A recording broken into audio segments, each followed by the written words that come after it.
Today, we're going to do some identifying of coil spring traps. So I'm not going to be going over all the different brands today.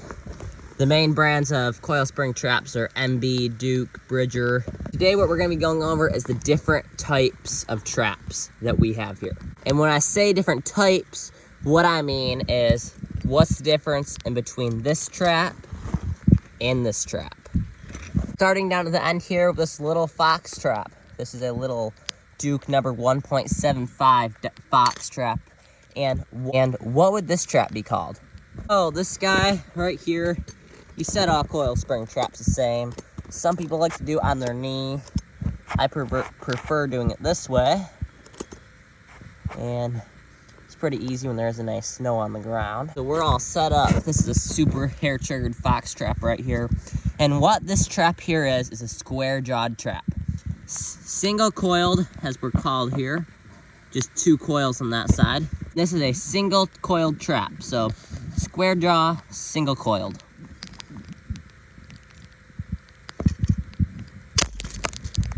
Next trap that we're going to be looking at is a Victor number 3. This is a very old style trap. I don't even know how old this trap is, at least 50 years old. So it's a very old trap, but it still works super well. And this is definitely one of my main fox and coyote traps. Oh, same, just two coils, single coiled trap. But the difference about this trap is it has round jaws. And this pan here is kind of a square pan. This is a round pan. So essentially the same kind of trap, definitely for larger animals, but you can still catch fox, coyote in this as well as you can of this. Some people would catch coyotes in these all the time. I do not use this small of a trap for coyotes. Over here, we got the same exact trap. Another Victor number 3. The only difference about this trap is it's an offset jaw trap, as you can see. So when both these Victor number 3s are set, they look about the same, right? They both got the two coils, same style pan, same jaw size, so they're basically the same trap. They actually almost look exactly the same, other than those little tabs there. But there is one huge advantage of this trap right here, and that's what I'm going to show you next. So we're going to take this stick here. We're going to call this our fox's leg. It's about the size of a fox leg, actually a little bit bigger probably. And we are going to set off this trap right here with our stick. So this trap, for its full capacity of gripping power, should be completely closed. But as you can see right here, there is about an inch gap in there right now. And that means, I'm not exactly sure about all the numbers, but I would say it probably only has less than 75% of its gripping power right now. And this is way more likely for your fox to, sort of trying to steady that, to wriggle out, since these springs are not all the way up. They can go at least half an inch more, maybe even 3/4 of an inch. So this trap is still gonna hold a fox or coyote 90% of the time, but there is that chance that it can slip out. Now let's take a look at our offset jawed Victor right here, and we're gonna snap it off, same stick. And that is a almost completely shut. I mean, look down there, an 1/8 of an inch at most, probably even closer to a 1/16 of an inch that is not shut. So this trap is getting like at least 95% of its gripping power, probably closer to 200. As what a major advantage about this trap is, they're both open about the same amount. This one might have been open a little bit more, but this one's springs are all the way up, just about as far as they can go. I mean, you can't even see a gap in there. And any animal caught in this trap is gonna have some tough luck trying to get out. Another interesting trap right here is the Duke 650 Pro, and this is a 4-coiled trap, as you can see. These two coils are a little bit smaller than these. They're actually quite a bit smaller, as you can see, but it's a 4-coiled trap. Let's set this one up, see what it looks like.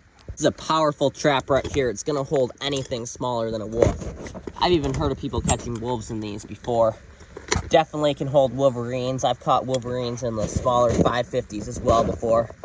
First trap that I showed you also had this interesting piece, but this is called a night latch trap. So you can actually go down, hear that click, it just fell into the night latch. So that's a very hair triggered trap. However, I do not like the night latch as much because it kind of holds it there a little bit, which leads to a little bit of a stickier pan. So you can really actually hair trigger the Victor more. But for new beginners who aren't as confident when they're hair triggering traps, definitely the Duke 650 may be the right way to go. Or really any trap with that night latch. But when it comes down to it, this is an amazing trap, super powerful. Right there, you can see I just snapped it off.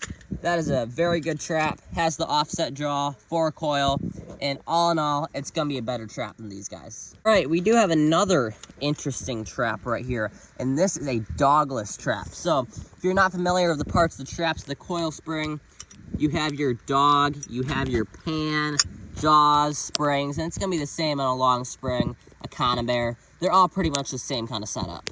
Or sorry, they look a lot different, they're quite a bit different setup, but they have the same parts. And this dogless trap here actually does have some sort of a night latch as well. I'm not exactly sure if they call it a night latch or not. But you set this guy up the same way as those other traps. The major difference is it does not have a dog. So how does it work? So there's this extension on the pan here for most traps to be ending right in there. Sorry, I'm not try not to get my finger in the danger zone. Most traps be ending right in there, or pans, sorry. But this one extends all the way out here and comes over top of this guy. The only major advantage that I can think of is less moving parts. As you can see, dogs can get bent, and then I've had lots of traps of dogs get bent, and usually you can straighten them out. But if you can't, you got to go back and you got to get a new dog, and that trap may be out of commission for a couple months. Sorry about the noise there. That was just our sled dogs howling in the background. All right, finally, we have this other trap here. Now this is a modified trap. It's essentially almost the same kind of thing as this Duke number 2 dogless trap here. But what this is, another dogless trap. It's modified, it's a bridger, and this is a very powerful trap, even though it's only a number 2 as well.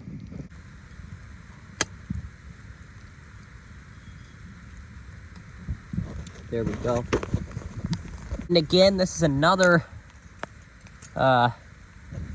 4-coiled trap, as you can see right there. It's got the laminated jaws and offset jaws. So laminated and offset jaws. For safety, when you're handling these traps, I'm not going to go into all of that today, but you may be wondering how I'm not getting my fingers snapped when I'm setting these traps off.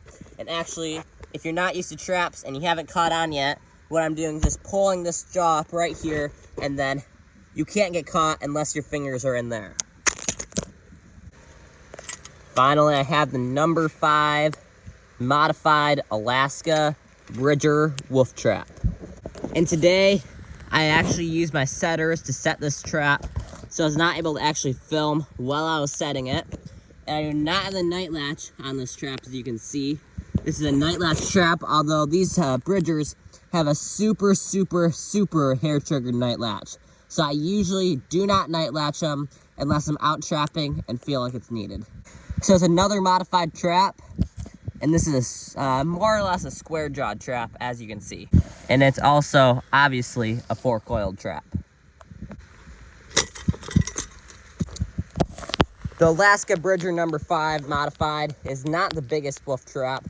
They go up to the Bridger Brawn number 9, which is way stronger than this kind of trap.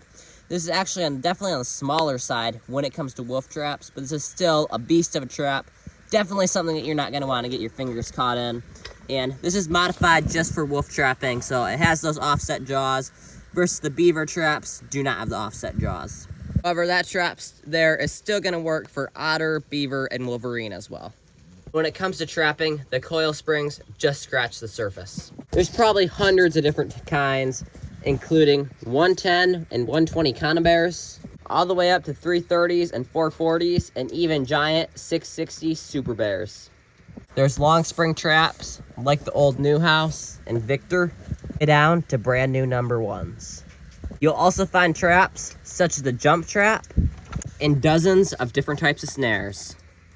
Thank you for watching my intro on coil spring traps. I hope that this video helped you out, and I'll see you next time.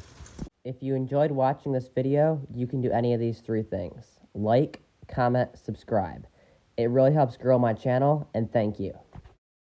That way, also, you won't miss out on any of my gold mining, mushing, fishing, hunting, and trapping adventures. And with that, thank you again for watching Thale Randall's Alaska, and I'll see you next time.